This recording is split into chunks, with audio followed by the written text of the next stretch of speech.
pact once broken, forged anew.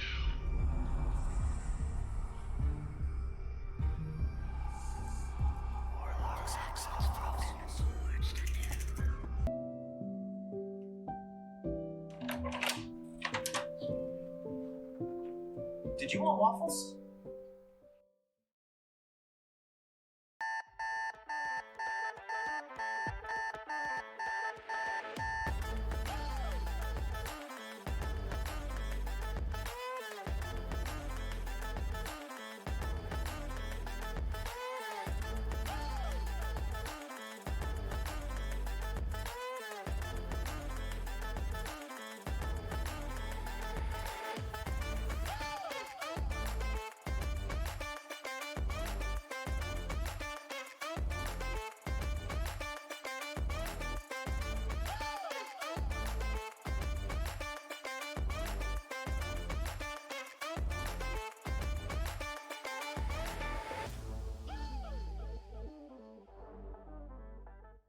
A small dinosaur. I pictured T-Rex the entire time.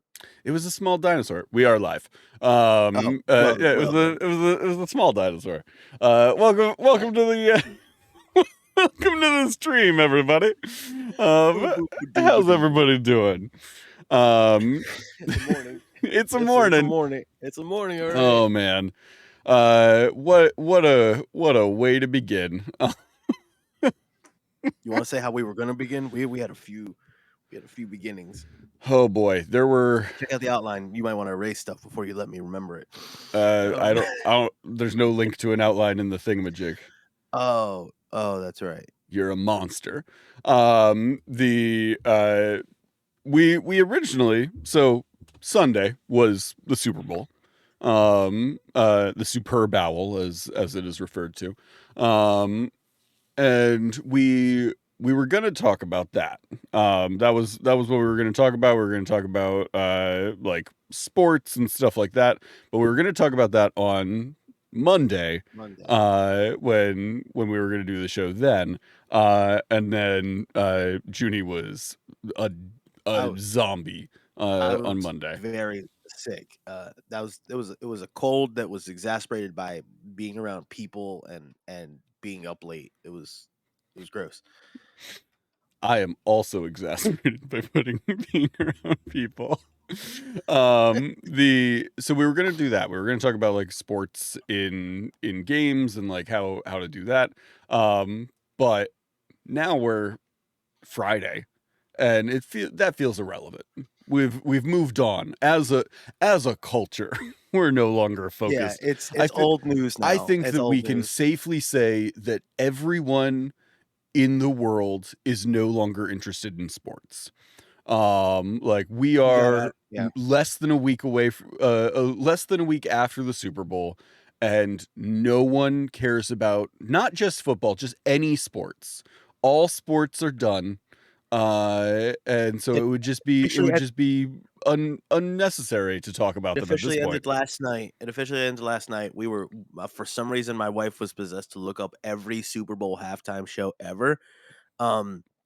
Did you know Nelly performed during the halftime show with Janet Jackson? That's during incredible. that infamous she put on the infamous Janet Jackson Super Bowl thing, and there was like Kid Rock was there and Nelly and P. Diddy, and I'm like, what? I don't remember any of these people being here at all. I loved the Snoop Dogg Super Bowl halftime show. That was I think that was probably my favorite. Although that was fun. I think Black Eyed Peas that's one? notorious in my brain. Yes. Yeah. Yes. That one was fun. I don't remember. Was it? No. It was fun. It was fun for me. I enjoyed it. I get so angry when I think of that one. It's not even their fault. It's not even the Black Eyed Peas' fault. I need to shout it out in the chat. Babakis has jumped into the chat just to say Warlocks and wiffle ball bats, which is very, very funny. Yes, that is the energy that we love from our community. Thank you very much. I love that. The very first thing on our outline is we're tired. We are always tired. We are, like, every time we get into these calls, I'm like, why why do we do a morning show? Like, you usually have like a good level of energy when you get into the call. Like, the caffeine has already hit you usually. When we start talking. I feel like every time we get into a call, the first 10 to 15 minutes of Junie and I being in the call in the morning is Junie, like, throwing a bunch of ideas at me, and me sitting there being like, I'm just trying to make the stream work. I just need all of these things. Say words so I can balance your microphone. Yeah, it's just it's a lot of nonsense. There's a lot of options out there for your early morning TTRPG entertainment, and we thank you for joining us for it. There's so many pre-show things that I want to say, and I know one we can't. And dude, two, this was a wild pre-show call. At one point, Junie started recapping what we had talked about so far, and was like, "What have we done this morning?" And then just started listing off insane things. It was one thing. It was one thing, and it was insane what you said. We're not going to talk about it because we have so much to talk about. But I can, every once in a while, Junie says something where I'm like, "You tired? You a little tired, bud?" I didn't think that through. Yeah, Okay. fun morning. I was in tears. Anyway.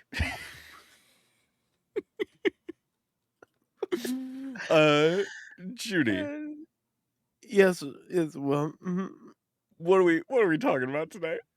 Well, if you want to look at the outline for segment 1, it's tired nonsense, and then it says pre-show stuff. And then the third thing, I don't think you want me to talk about. I would prefer we didn't. But now you've prefaced it. And we can't have 2 bits in a row that is just, we're not going to talk about this thing. Oh, there's so many things that you guys don't get. Yeah. No, we're gonna set things up and then just knock the card tower over. Yeah, no. One thing that doesn't require a lot of energy is telling people no. So we were gonna look at a lot of just real potentially janky, potentially awesome homebrew stuff, and just and say whether or not we would allow it at our tables. Yeah. Some things will be real obvious, like no, that's you're not the main character. This is giving real protagonist energy. Right. This is a collaborative storytelling experience. Stop it. Other things will be like, okay, sure. Well, I don't see the harm in it now, and then it'll bite us in the butt later. Hunter, I know I am very guilty of making homebrew items that it's always underpowered homebrew stuff. Like it's like, oh, it's just like it's not that crazy, or it's not that crazy, and my players find the one exploit, the one way to make use it that is correct. absolutely broken. Yeah, because I'm okay in not making something where it's like, oh no, I've given them an unlimited wish sword. You know what I mean? Like, oh, Mhm. every time I get score 16, I get a wish spell. You know, like nothing too crazy, but every once in a while, it's gonna be like, all right, I done goofed. You know, Right. I see how this could be done. Uh, do you have do you do you experiment in something tap dancing into Reddit that I'm seeing that Mhm. there's much whenever I think of homebrew, Mhm. my brain goes to magic items. Sure. When I think homebrew, I think of homebrew magic items, but Yeah. that's not just homebrew. Sure. Homebrew is Homebrew classes. spells, classes, races, Yeah, all of it. yeah, all of it. Do you find yourself tap dancing in more like do you mess with other things like it's like oh yeah a lot of my homebrew is monsters, a lot of my homebrew is Mhm. spells, like I it's mostly like for me I do flavor spells, but I don't like homebrew a lot of mechanics and stuff like that because I'm like somebody else did the numbers for me. I don't want to mess with a professional's numbers. Sure. They've done this. Like where do you find yourself when you're like I'm dabbling in homebrew? Where do you find yourself? What part of the I've kitchen? I've definitely made I've definitely made homebrew spells. I've definitely made homebrew monsters. Um I do make a lot of homebrew magic items because like I'll come up with something in the moment that fits well. Um I've used homebrew classes. I don't usually make homebrew like subclasses. Just because I it's a lot of different stuff that you have to account for. But I've used them. I've gone into the like D&D Beyond homebrew section and found stuff. Especially for like a one shot or something where I'm like I want everything to have a certain vibe, so I'll find homebrew stuff for them. Um but yeah, I've used a wide array of them. I've used homebrew feats. I like homebrew feats. I've made a few homebrew feats that I liked. Yeah. Uh, I'm going through some things. I was gonna just do like a simple like, okay, I'm gonna go to D&D Beyond and sort by like what the top is, but I don't use Reddit. I don't Hmm. really use Reddit. And I got I understand how easy it is to get lost in Reddit. Uh, and the first thing is what looks like a stick with a rooster's head on it, and it's called the chicken staff, and it's the first thing that has like it has absorbed me.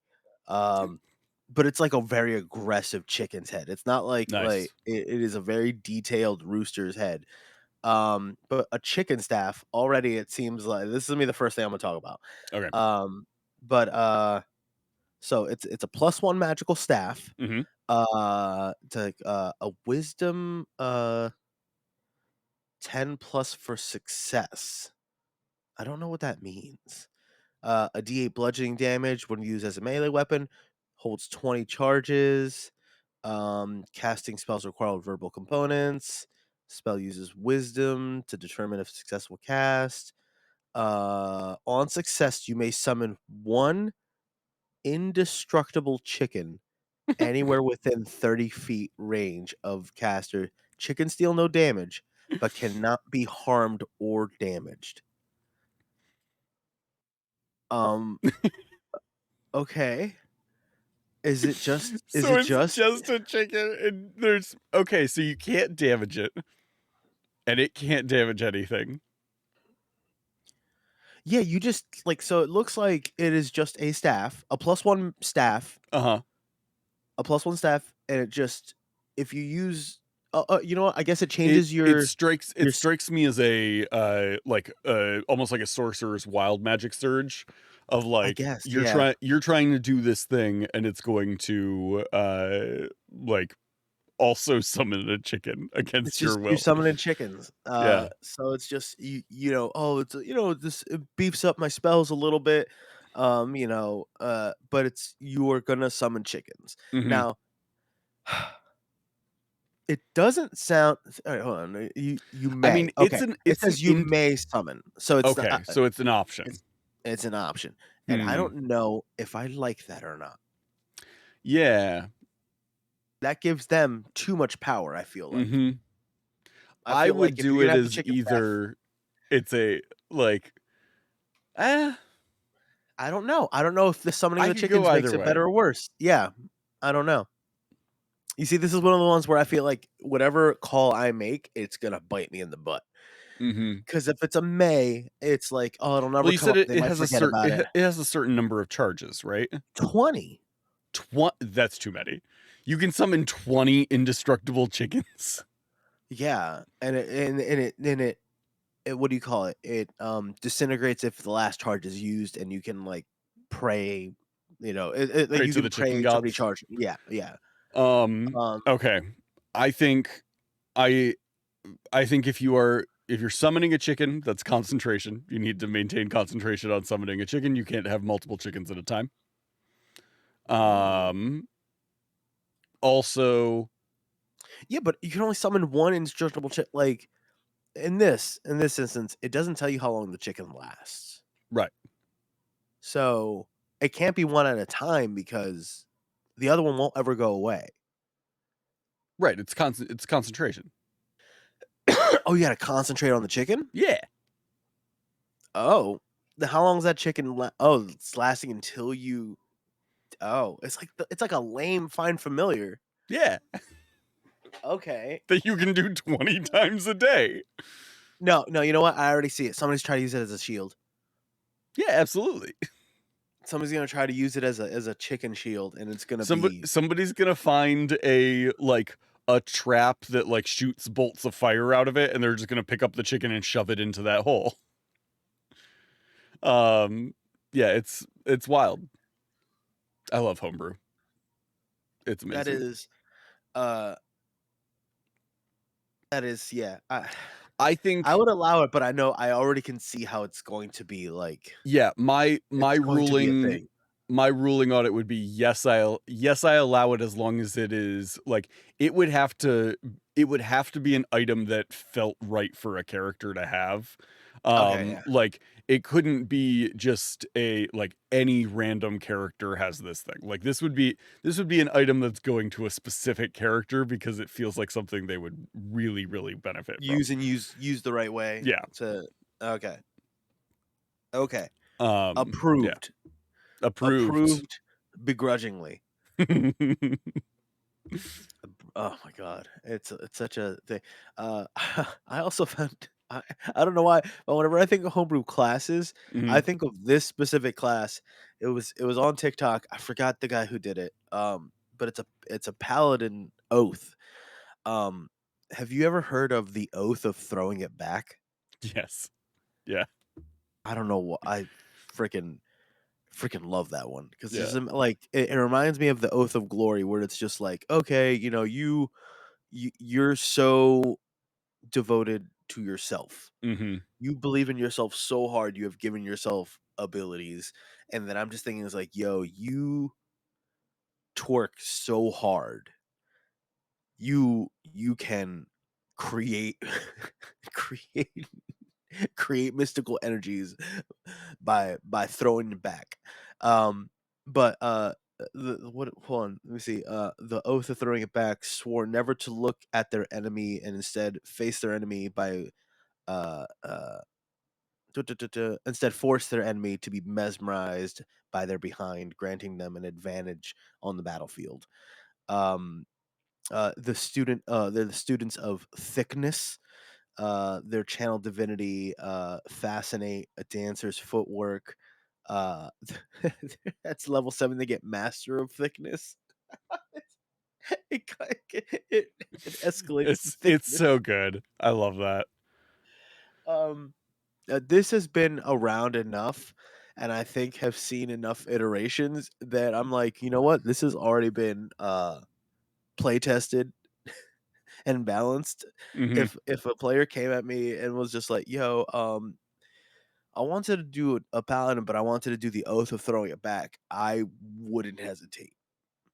I would be like, "Sure, 100%. uh, Yeah. 100%. Uh, here's the safety tools. Mhm. Like, let's make sure we're not aggressively twerking on our companions." And they're like, "Please stop."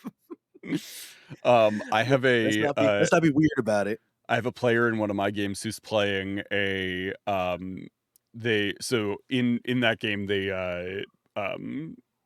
pretty much everybody had the opportunity to completely respec their character, because we were entering this like brand new like section of the campaign and stuff like that, so they were like magically given this opportunity. They were a monk who was like really into like performance and stuff like that. And so they wanted to become a bard with their respec. So we found a homebrew bard class called the Rhythm Brawler, Okay. which is like drums and fists. Like that's their that's their whole thing. But it's essentially like a punchy bard. Like it's a bard that's built around like I'm going to throw punches at people. So they're now like uh pivoted into the like bard side of things, but got to retain some of that punchy monk flavor. I just found an item that I'm like, would this be good? It's I'm being the troll where I'm like already thinking of how to abuse How this you would break item. it, yeah. Because I'm like, oh, this would be good for punches, and this is not what this item is for. I found something called the Ring of Weight. Like Okay. WEIGHT, Mm-hmm. and the ring weighs 1 ounce until not being worn, in which case its weight increases to 200 pounds. And it returns to 1 Okay. ounce once a living creature slides its finger. Oh, wait, what? Returns to 1 ounce once a living creature slides its finger back into it. Useful. It's. I think that's worded. I think this is a grammatical error. I think they Mm-hmm. messed it up. But anyway, it's a ring that can change between 200 pounds and 1 ounce. And it's 1 ounce when the player is not wearing it, and 200 when they are, or vice versa. Turns to 1 ounce. I, yeah, it's contradictory the way it's because it says Okay. weighs 1 ounce until not being worn, in Okay. which case its weight increases to 200. So 200, Returns 200 pounds if it's not being worn. and then returns to 1 ounce. Oh, okay. So you take it off and it becomes 200 pounds. Okay, okay, Got okay, it. okay, okay. Yeah. That's useful. Use I can use absolutely see uses for that. useful for triggering traps or a counterweight in tricky scenarios. Mm-hmm. Um, I could also because see in my head, using it I'm as like you could set it up in a way that it's gonna like block a door or like keep a trap door shut or something like that. yeah. Like yeah, there's absolutely ways to abuse that. I like that a lot actually. I was misreading it because I'm imagining like when it gets put on, like you make yourself heavier type of situation. Yeah. Because then I'm immediately I like, also was thinking I put this on and now it becomes 200 pounds and my arm just drops to the ground. but I'm automatically it's like I'm gonna jump over them, put the ring on, and my punch is gonna be Ooh. 200-pound punch. That's what I was like trying to like. How can Well, I you abuse could you this? could you could still do that. You have the ring on and then you slip it off into your hand as your hand flies towards them. Mm. Do sleight of hand So checks in addition to your attack roll. that'd be kind of cool. I like that a lot. Yeah. I Now that I've read it right, I think approved. Yeah, I'm into that. Um, Um, I have since we're talking about homebrew items, I have one in what? What did you find? it's Did you find a this weird was one? stupid. It's a ninth level spell called Free Soup. You summon a moderate amount of soup in an empty container within range. When eaten, the soup tastes above average. This is some Approved. shit I would make. Approved. A ninth level conjuration, like I would make that spell, but like a ninth level is That's so so funny. funny. The to me, like I've always thought about spells as like people who do like complex math problems and are like figuring out new formulas and stuff like that. I could absolutely see somebody like trying to do something else, and their formula like involves all this powerful magic, and then somehow the solution has just like gotten to the wrong spot, and it just conjures a moderate amount of above average soup. Um, that's so funny. I like that a lot. I have a magic item I wanna throw at you. Mhm. This is an item that I gave to one of my groups.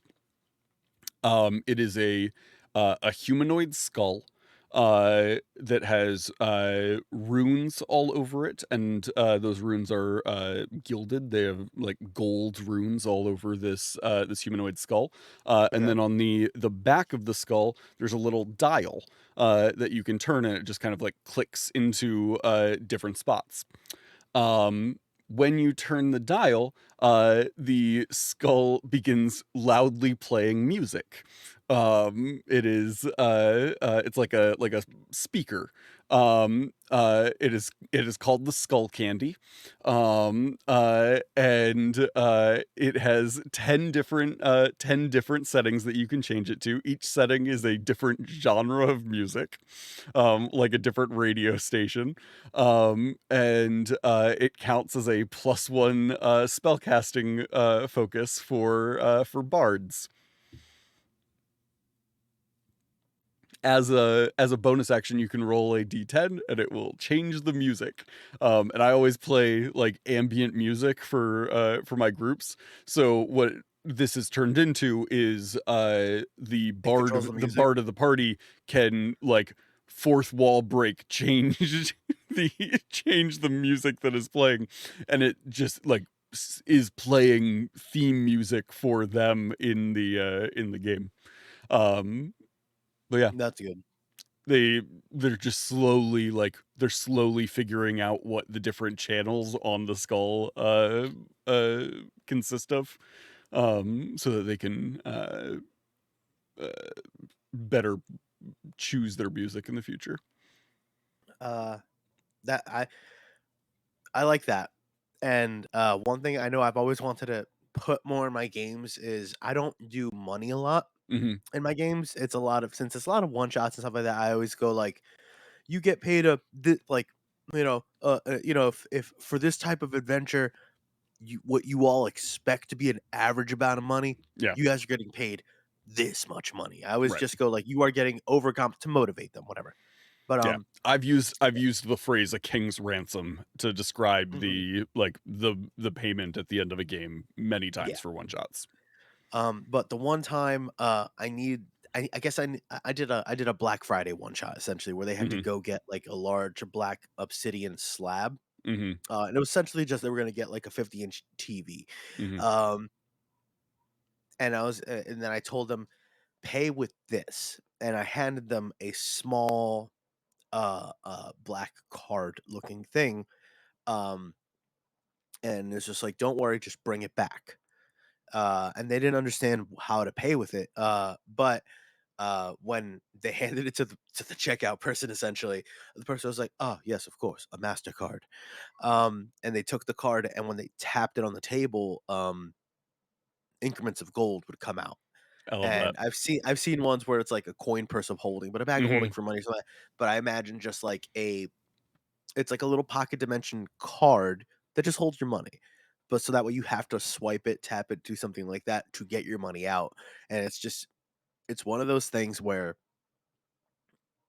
I like using homebrew to bridge that gap for people that can't make that leap into like the fantasy world, Hmm. that need that little bit of extra like, that need that musical joke or that music like that little something where it's just like, "Oh, I can understand what this is." Instead Hmm. of a magical bag that's whatever, it's just like, of a card that literally just holds money. Yeah. You No, that's understand that. good. Like, you know what I mean? You know what Yeah. I mean? You can use it to So fix a can problem. you like tap that card to like money and it just goes onto the card? I That's how I was doing it, Yeah, where I it like was that. like the person, like, at the cashier knew what this was and was tapping out the right amount of money, and it was a Hmm. lot of money. I said, "You guys, a lot of money is coming out of this card." And the Hmm. person's like, "Okay, here we go," and then hands it back, and then they all realized, like, how much money's on this? And Yo was like, you don't know. He did say he wanted it back though.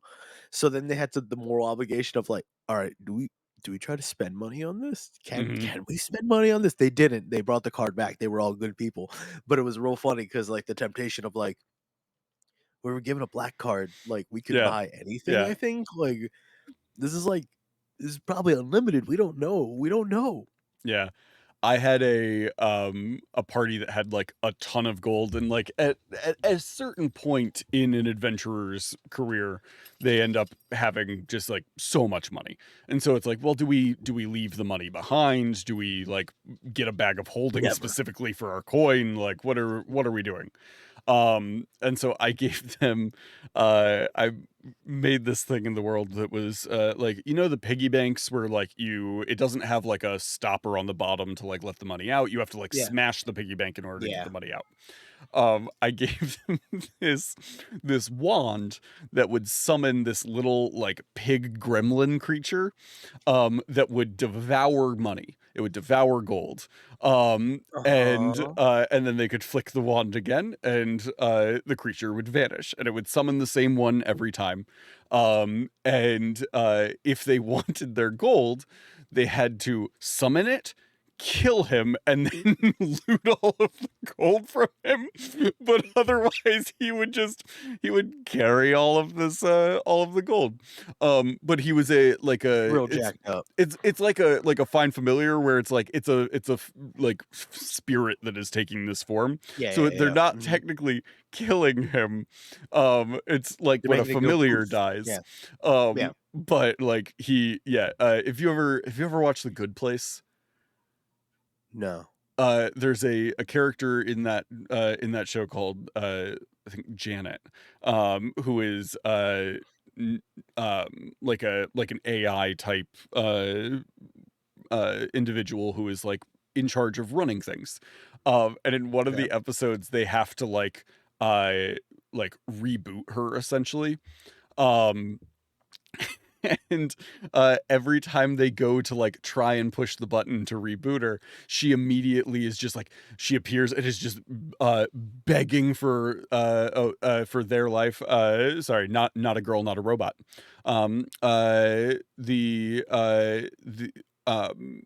They're like begging for their life.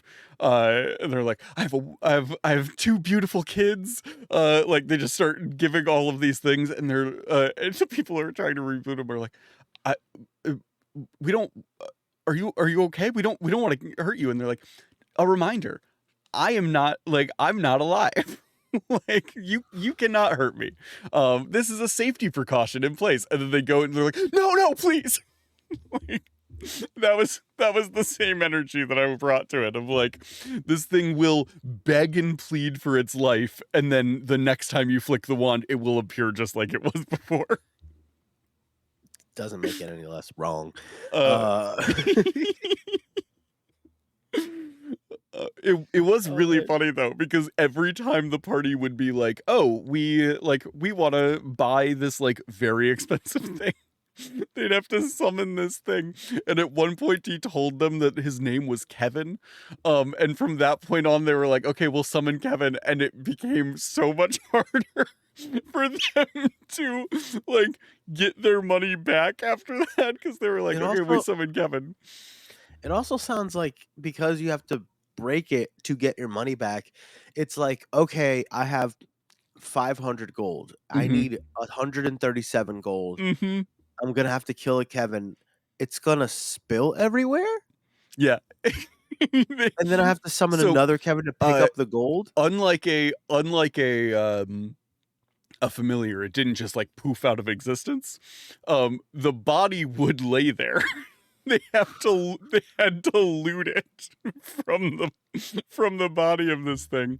And then they would summon it again, and it would take the remainder of what they didn't want out of its previous corpse. And then you veto some of the stuff I want to say, right? I mean, it's a creature, man. He's into it. It's his purpose in life. He enjoys it. That's fair.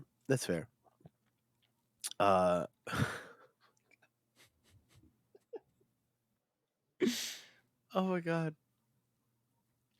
I saw because I only consume anime. Uh, I saw something that I want to make a real thing, and it was this. It's a little girl has a magic bag, right? So it's essentially a bag of holding, and then she goes to like dumps. Like she goes around like, oh, this village has a dump where they just throw away all their trash, and she finds like potions that have gone bad, and they'll be like discolored. So it gives a shelf life to potions. So that's automatically Mhm. something I'm like, I think potions should have a shelf life, right? So that's something I like want to like factor in my brain. But she's like, oh, discarded magic bags. These must be like the enchantment's wearing off, Mhm. or like there's something amiss with them. I Eh, love a discount magic shop. yeah. Yeah. But she's like, okay, yeah, these are great, and she puts them in her magic bag, Mhm. and she puts magic bags in magic bags. And in Horrible my head, I'm decision. well, not in this world. It's just kind of like, it just keeps absorbing. But then Mhm. she's like, oh, this one won't fit. And then she figures out that some of them, it's like a storage capacity Mhm. situation, and some of them can hold more magic bags within them. So imagine like you have this many slots, um but if you take this bag takes up more slots than this one, Mm. but then that bag has its own slots. So this little girl's trying to like math, these hold 3 bags in them, Oh these my bags hold goodness. 2. Yeah, and she's trying to Jenga figure out, okay, I can put 2 bags in each of these bags, and each of those bags I can put 3 in the right there. And it Mhm. was like she finally got them all into one bag. She puzzled it out. It was a little puzzle, and I was like, "Cool." And then I foresaw this, and it was a funny gag when it happened. She needed to get a document. And it was in, like, the bottom bag.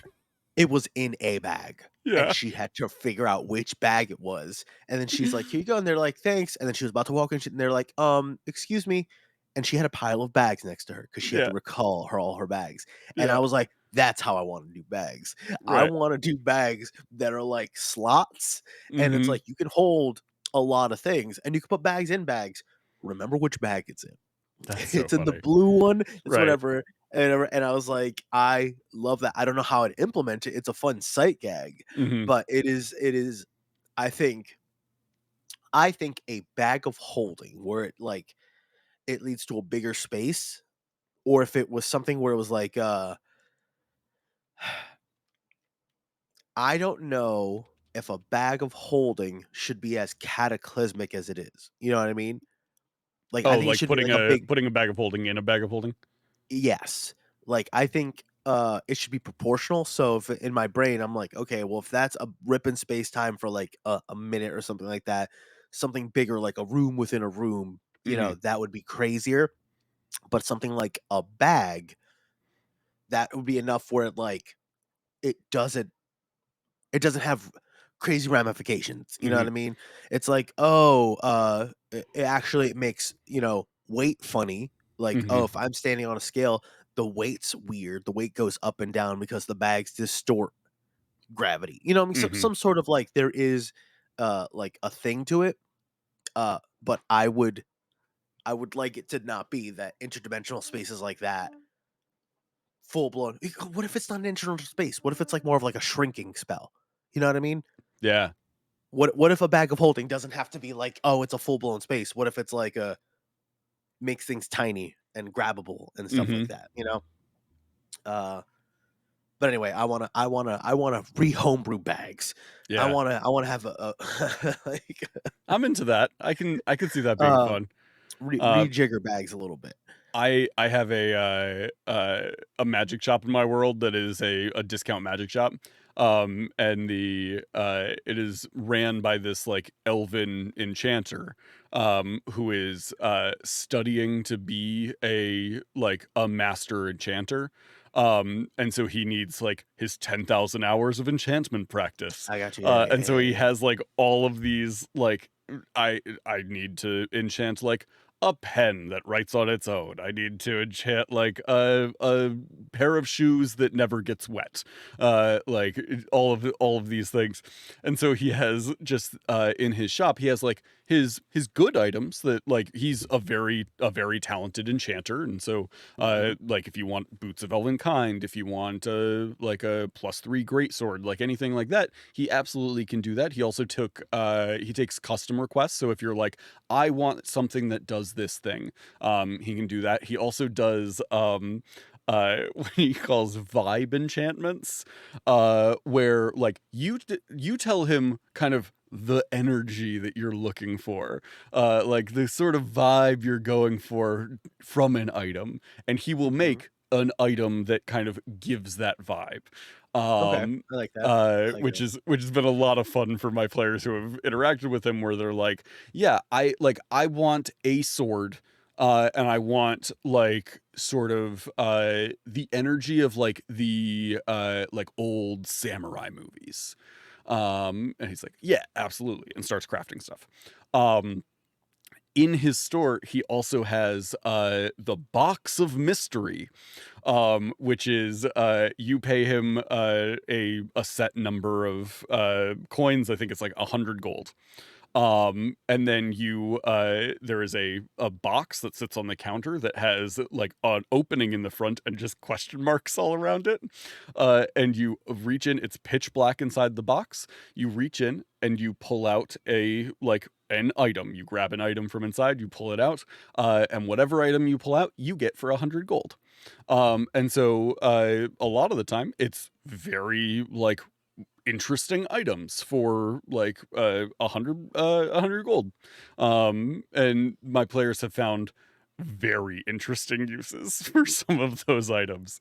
It has been I like that. a lot of fun. Yeah, I like that because I I know that there's plenty of times where I'll be like, all right, everybody, think of something you'd like, and they'll get you something close to it, or they'll Hmm. be able to get you that.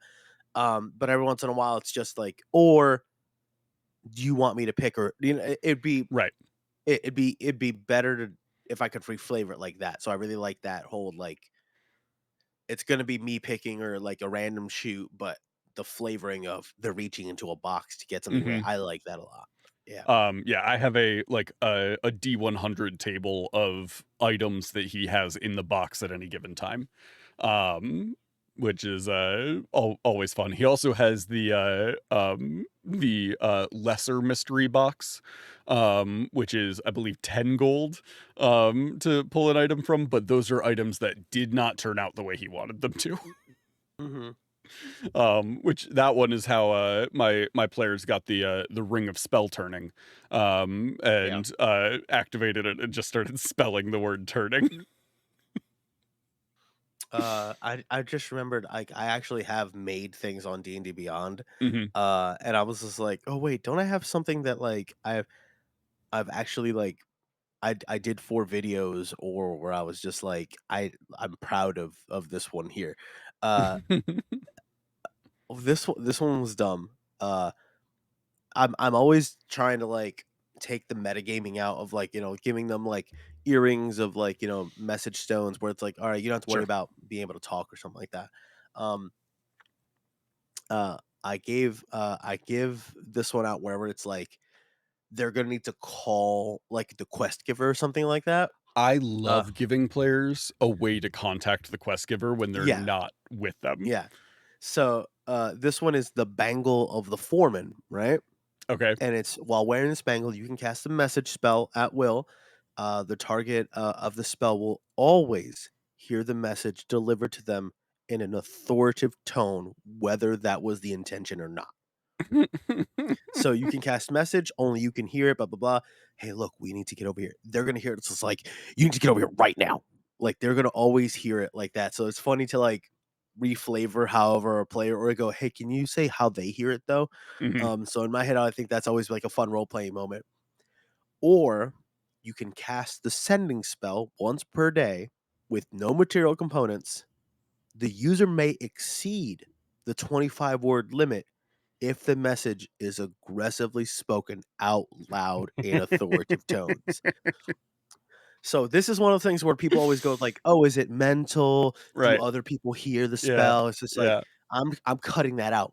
You have to say it out loud Yeah. and you have to shout it, which is funny because this is the person that's the quest giver or something like that. It's the Mhm. person paying you or something, and it goes just like, "Where the fuck is the door for the thing?" You know what I mean? Like, Yeah. One of my groups right now is they are in a campaign where they're working for like the Empire. They are these like agents that are sent on these like very important missions and stuff like that. And so they got sent out on this mission, and they have these like bracers that have like runes on them that they can like contact back to their supervisor if they need to. And so they like go to where they're supposed to go. They check in with the like head of the guild in that town. Like they do all this stuff. Um, and very quickly they start realizing like, oh, we might be in over our heads. Like this is a like it seems like the monster here is a vampire and we are level 2. Like this might not be something that like we are capable of taking on. Um and so they have that whole realization at the same time as they go, Hunter wouldn't put something in a game that we couldn't kill. Like it's probably not a big deal. this is probably fine. It's probably fine. We should just go into like we'll see what we can do. And so they start like trying to get like equipment to hunt a vampire. And they go through the process of doing this. And the guy's like, "Oh yeah, well you could. There's a couple of different ways we can get you the equipment because they have like a contact with the guild that can like help get them stuff." And so he was like, you can pay for it just outright if you want. You can pay for it and then like submit it for reimbursement once you're back in the capital. You could send like fill out the requisition papers and it should be here in a week or so as long as it's approved. Like how would you like to go about it? And they're like, well, that's absurd. Like we're not gonna wait a week. Like we're not gonna like we don't have the money. We're level 2 characters. We don't have the money for like these amulets of like protection from evil. Like we have no way of getting the equipment. And then they like contacted their person and he was like, "Oh, it's a vampire? Stand down. Like I'm sending somebody else. You are not like capable of that fight. Like stand down." And then they didn't stand down. They went off. They like luckily they survived, but like the vampire like dominated one of them and was like using them against the other people. Like they ended up in like in the manor house of the one of the major lords of the city and like broke through the walls and like flooded the attic and like did all like caused insane amounts of damage to this lord's house. And still didn't catch the vampire. Like the vampire escapes. And so then they get back to like their base and their supervisor is like, I told you to stand down. You didn't stand down. You've like caused a ton of damage. Like here's your like your compensation for the mission, but like you didn't accomplish it and you caused a ton of damage. So like we're taking the vast majority of this away from you to like cover the cost of that damage. And they were like, well, if we had the equipment we needed, like we wouldn't have caused the damage. Like how are we supposed to take care of this if we don't have that equipment? And he's like, you have magic bracers that can contact me. Like if you need equipment for something, contact me for it. Like I can expedite that process for you. You made it their fault. Getting that. And they were like, well, we did contact you. And he's like, and I told you to stand down. And they're just getting so upset. C17R in the chat is in that game. He was so upset. Because I described the payment for for that mission being he took a chest out from under his like a small like lockbox out from under his desk, put it on the desk, opened it, and it was just filled with platinum.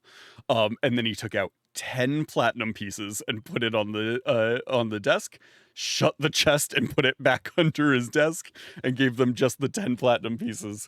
And so that comes out to like 16 gold a person or something like that. And they were very frustrated. I can hear that today's gonna be one of the days where I have to leave sooner rather than later. I just realized that we're both talking about our homebrew and we're not approving shit because we haven't done hardly any approval. I'm gonna give you some more spells to Absolutely. some more things. Rapid fire. This is funny. This is on D&D Beyond. I sorted the list to like things that are like a lot of views, a lot of addings, but anybody can do that. That doesn't mean the DM's approved of these, but this one I think I would. The Book of Misspells. Okay. This magical tome appears to contain several spell scrolls. Each scroll can be used once per day and regenerates daily at dawn. In reality, the spells are inscribed wrong, and their effects vary wildly from the intended. When one of the scrolls are used, the DM reveals the spell's true effects. Ooh. So, message. It's actually massage. The target receives a pleasant back rub. Mage armor. It's Mage Armoire, summons a fancy wardrobe adjacent to the caster, containing 3 sets of clothes. Roll d20 for 3 times. Oh my goodness. They're all fine quality. That's so good. Hold person is fold person. The target must succeed a wisdom saving throw or be bent over backwards. On a fail save, the target takes 4d6 damage and is paralyzed for 1 round. Oh my goodness. I love the concept of like scrolls that have just like a very complex font at the top naming them. Yeah. And it's just like difficult. Like, have you ever seen like a font where that first letter is just an insane knot? It's why? I love that so much.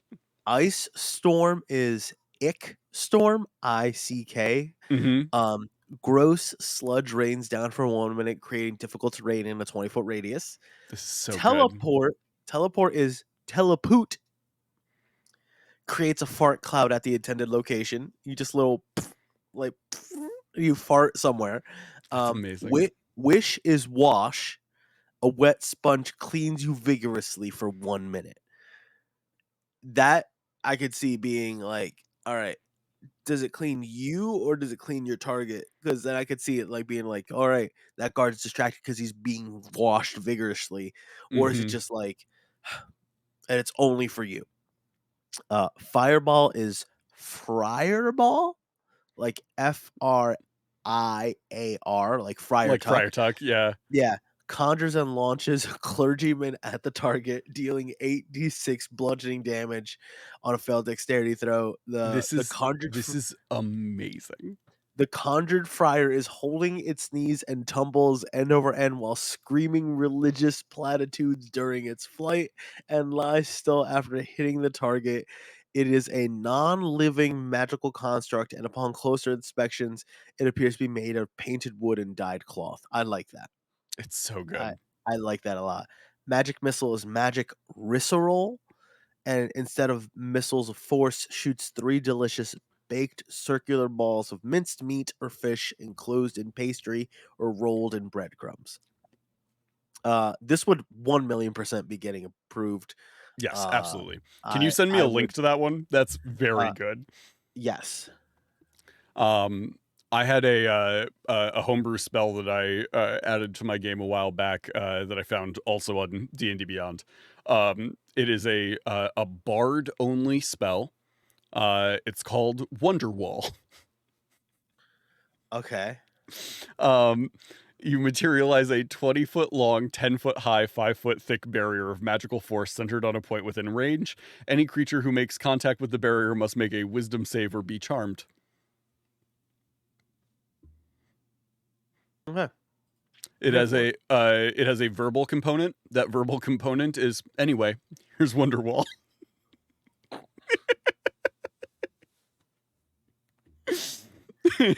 I gave it to one of my players as a they had become a bard and they had found a bard's notes on some stuff, and one of them was the bard had written out all of the magic for this spell, and yeah, it's very dumb. I put it in the what do you call it? The notes. In the notes, yeah. Dope. I'm trying to click on another one because a lot of these have been added, but I'm like, oh, I see what they did there. Cool. What's this? Have you ever heard of the boots of extra action? No. I love them as I put them in my box of useless magic items. I love them tremendously. The boots of extra action. As an action, you can activate the boots to give yourself an extra action for 1 round. Okay. Interesting. But they take an action to activate. So you're like, I have 1 action. I activate the boots using up my action. Those boots give me an action. I know exactly how this would be used. And I'm like, well, I mean, the extra action would have to be foot related, and it would be for a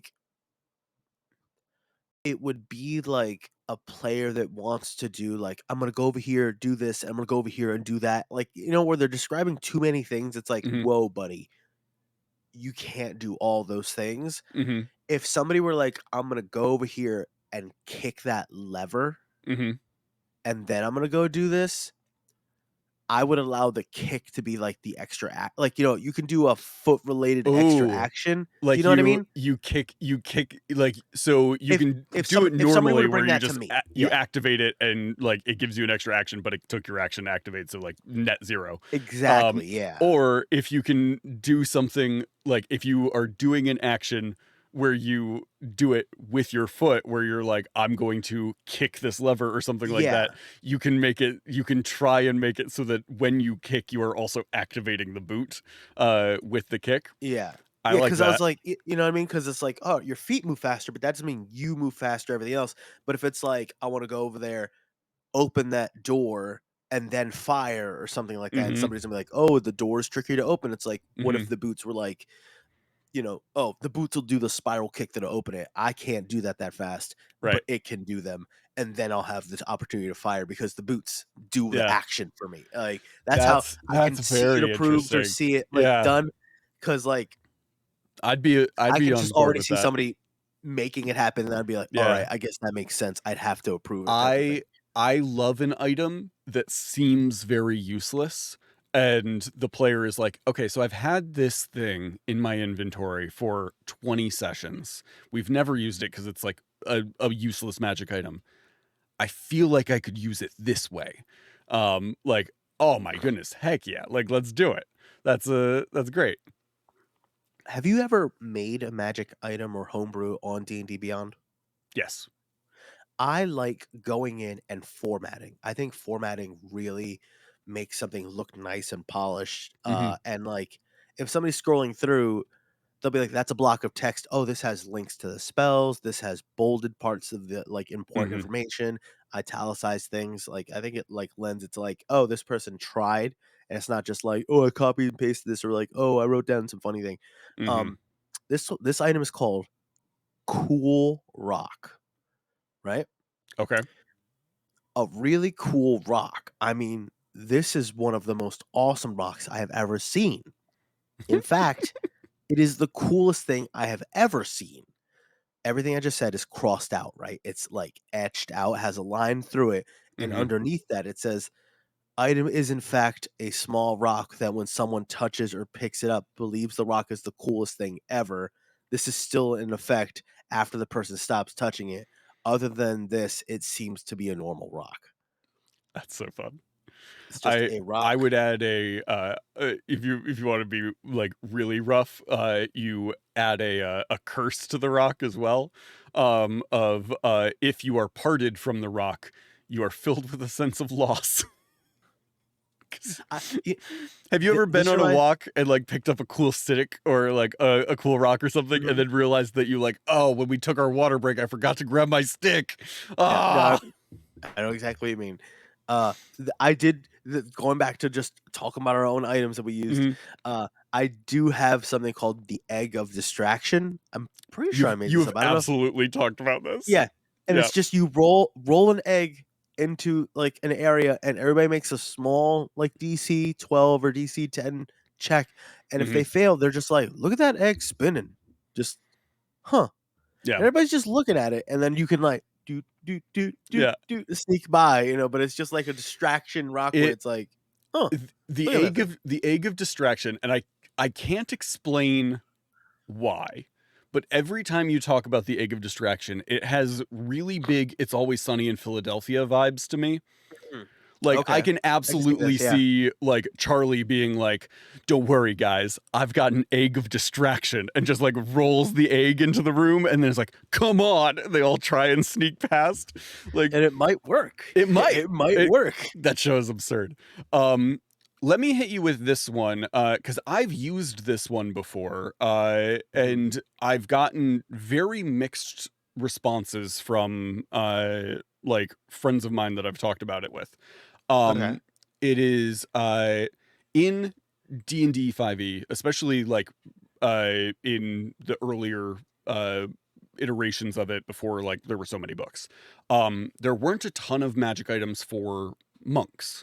Like if you were a monk, like all of your companions are getting a like a +3 greatsword or whatever in late game, and it's like what's a monk using? So I had the wraps of the cheetah's gift, which was essentially you move incredibly fast, and so it was you could when wearing these wraps, they would essentially you get an extra modifier of your dexterity on top of your damage with unarmed strikes. So like instead of doing like a d6 plus 3 or whatever, you're doing a d6 plus 6 to kind of like increase that. And what I heard a lot of people tell me was like, oh well, like in later games, like monks have like they can do so many like attacks with a flurry of blows and stuff like that. Like you're gonna end up with just an insane amount of damage from that. And I'm like, yeah, but like they're also like it's a slow build. Like that's like saying that a wizard shouldn't be able to have like a +3 wand because like they're gonna also be able to cast ninth level spells. Like that's weird to me. Like you're gonna say that a fighter shouldn't be able to like have a really cool sword or something because like they get 3 attacks per turn. Like that argument always felt weird to me. I think I know a balance to it Sure. because something I saw them using and later things is if that like to prevent somebody from being like, oh, it's abused or spammed or like that. Cheetahs can only run in like crazy small bursts, right? Sure. Yeah. They couldn't maintain something like that. So what if it is they get the extra double bonus equal to the amount of times as their proficiency bonus? So they get more of it later on. Do you think equal to their proficiency bonus, and it is a like for like you can do it one attack equal to Like you your can you proficiency can double or a turn? double your proficiency. It's almost like they have key points they could do stuff, and just how I would envision it's like, ooh, per turn, that'd be interesting. Because I was just thinking, like, you're like, and you give that little extra, like, oomph, the number of times of your proficiency bonus. So it's almost like not just a key point of, like, they do a thing. It's almost like they use a cheetah burst to give that punch, that kick, an extra thing. Also, like, I would just do, like, advantage on dexterity things. You know what I mean? Oh, Like, 100%. Yeah. sleight of hands and stuff like that. Your hands move faster. Like, your Yeah. hands are just What faster if- than normal. what if Like, it's that's just how a my cold quick read on that. yeah? That's how, that is What if we yeah, tied it? mm, Have you ever played a Tabaxi? mhm. Tabaxi has the feline agility thing where like you double your movement speed, but you can't use it again until you like don't move for a turn. What if it was tied to movement of like you instead of like you can sacrifice your movement on a turn to in like channel the speed that you would have moved into your fists and add an additional dex modifier to all of your like unarmed strikes that round. Yeah, and you call it something like, like Speedy Predator or something like that. Mhm. Something where it's just like Savannah Chaser or something like Mhm. that, where it's just like you wait a second, gather yourself, and then you get that little extra burst of Mhm. speed And at because that you point, like I could almost see it being a feat instead of a magic item of mm, like you have learned to channel your speed into your strikes. You can sacrifice your movement for a round to mm, deal additional damage. Um like that, especially at low levels, like yeah, that'd be yeah, really useful yeah, to a monk. Because the other thing that like monks, I love a monk in certain situations, but I've also mhm. played monks where I'm like, I'm out of key points, so now I'm I'm a dude. I'm just just a gonna person. Yeah, punch stuff. Like that's you that, hit a point where you're like, all of my resources are gone, and it's like, yeah, like wizards get like spell slots, but like spells have a lot more versatility than what I yeah. can spend a key point for. I like the whole using I like the whole using proficiency bonus stuff. Also, like if it's like a racial feature, like when we played on Monday, Hmm. the battle royale. I had two spell slots, but I also had a feature that had a slot. Hmm. I also had my dragon's breath thing, Yeah. but I had a lot more stuff that I could use, and I was really happy because I was like, okay, I'm not just limited to two spell slots. Hmm. And I know something like that can be done for Monk too, where it's like, okay, there's key points, but then there's also going to be like features that can be used X Yeah. amount of times. If there's a feat that gives you an extra charge or something, so that way Hmm. you feel like, all right, I'm not just, all right, I used my 3 bullets and now Right. I'm done. Yeah, because I feel like monk is one of those things where it's so like I absolutely understand the arguments of like it's easy for a monk to end up being in a situation where like they took 9 attacks this turn or something like that. Like especially if you do some sort of like nonsense with like, oh, they get rapid strikes or dual wielding so they get to attack twice as a part of one attack or something like that. Like you can get into some real weird monk builds. Um, but I still don't feel like I've ever had a monk in one of my games. Like, even though you can have some very like insane monk builds, I don't think I've ever had a monk in one of my games that was consistently dealing more damage than anybody else. Like they just have more opportunities to hit. Um, but like their damage output is like set at a specific level. So yeah, there's I don't know. I have mixed feelings. We could explore this making monks better. Um, I might have to go soon, but Okay. Hunter, um, right before we go, what sort of homebrew adjacent calls to action would you give people for this weekend? What do you think people Ooh, should what do you think people should be cooking up this weekend? that's a good one. Okay. One of my players recently sent me a message and was like, "Hey, they're playing a wizard. They're like, I want to what? What?" I don't know why. I don't know why. It was like one of my players recently sent me a message and he was like, "Fuck you." And I was like, "That's fucked up." That's wild. It's not what I said. The Sorry. they're playing a wizard. They messaged me and they're like, "Hey, I want to, like, in my downtime, be working on trying to make like a custom spell. I want to be trying to make a spell that will do this thing. Um, and he, like, laid it all out. He was like, what do you think about that? Like, what would I need to do to sort of move in that direction? Like, what would be required of me? Like, all that. And I sent him back some feedback on it. I was like, so this thing is a little overpowered for the level that you have it at. This thing is a little wonky. And we just kind of, like, tinkered on it a little bit and went back and forth. But, like, I laid out a couple of things that he can be doing to, like, start working on that spell in their downtime. Um, I've also had players come to me and be like, "Hey, I I have this vision for the character that I want to play. I want them to be able to do like A, B, or C with like the way they fight, or I want like a magic item that does this thing or stuff like that." And I get to go back and forth with that player to try and like craft something with them. If you're in a game right now and you are like you have a relationship with your GM where they're like open to homebrew stuff, because not every GM is, and that's okay.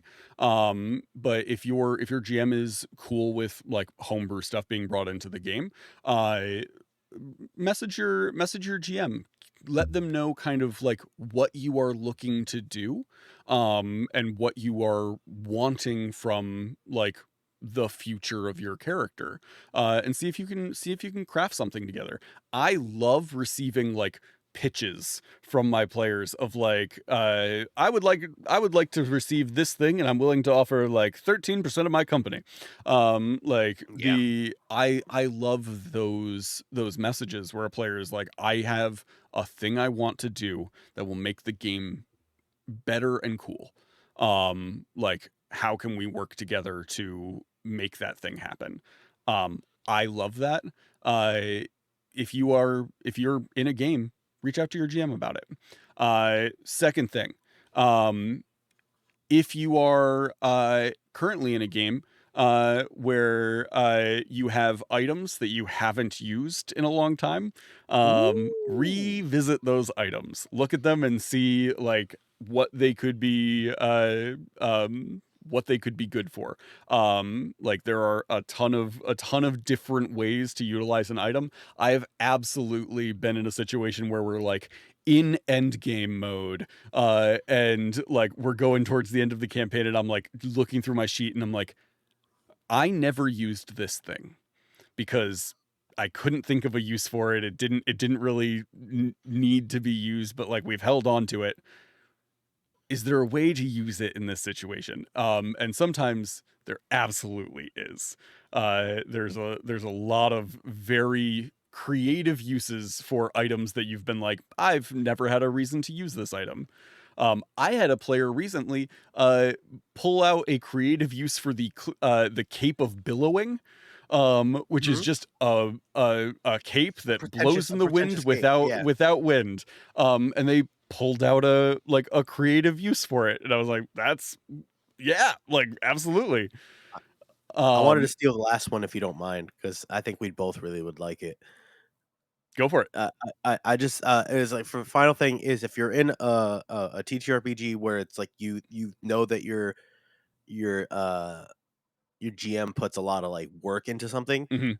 ask them for a magic item that they would love.